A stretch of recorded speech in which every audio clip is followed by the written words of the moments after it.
بسم اللہ الرحمن الرحیم۔ سوال یہ ہے کہ رمضان المبارک کا استقبال کیسے کریں؟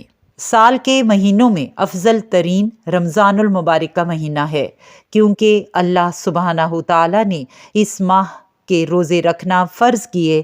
اس کے روزے دین اسلام کے ارکان میں سے ایک رکن قرار دیا۔ مسلمانوں کے لیے اس کی راتوں کا قیام مشروع کیا۔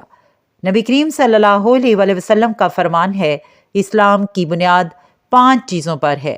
اس بات کی گواہی دینا کہ اللہ سبحانہ تعالیٰ کے علاوہ کوئی معبود برحق نہیں، محمد صلی اللہ علیہ وآلہ وسلم اللہ کے رسول ہیں، نماز ادا کرنا، زکوٰۃ دینا، رمضان المبارک کے روزے رکھنا اور بیت اللہ کا حج کرنا۔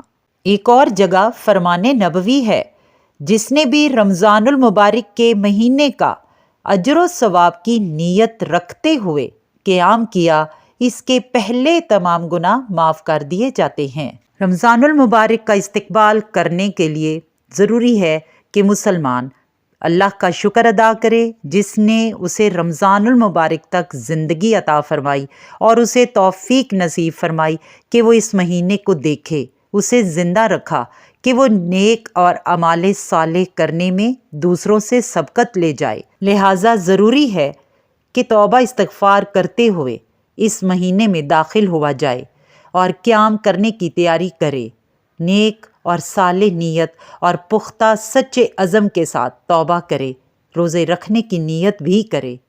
اللہ رب العزت سے دعا ہے، اے اللہ، تو ہمیں اس مبارک مہینے میں تمام تر نیک اعمال کرنے کی توفیق عطا فرما اور ہمارے ہر عمل کو قبول کر، آمین یا ربی۔